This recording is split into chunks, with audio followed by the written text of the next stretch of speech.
I'm here at the Imperial Mausoleum of Kaifeng, and these two structures, if you see one giant here and one giant structure here, are actually the guardians of the Imperial structure. And along this courtyard leading up to the Imperial Mausoleum, you see all of these statues on either side. Someone might be mistaken and think that they were actually built recently, but they were built 1,000 years ago.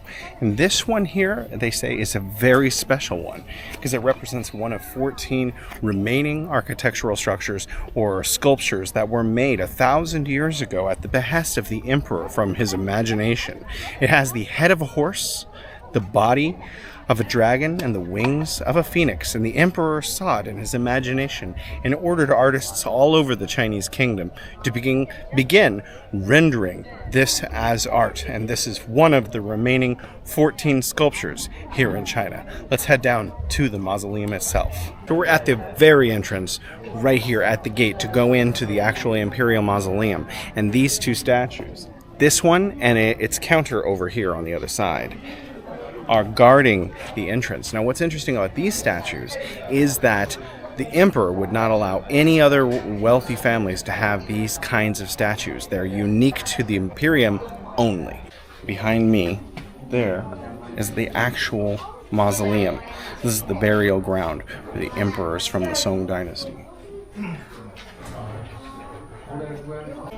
Okay, so we've just seen the actual burial grounds, the mausoleum for the emperors, but behind me over here in these cages are these stone steps, and they are used for mounting and dismounting horses for the emperors and associated men. I want to talk about something that was said on this tour. During the Song Dynasty, the emperor invited his head generals to a dinner, at which time the emperor asked the generals to relinquish their power over the army.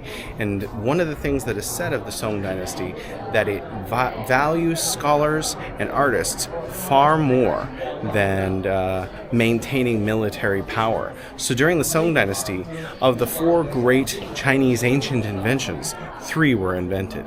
So the Song Dynasty value of intellectuals and of artists led to a period of extreme academic growth.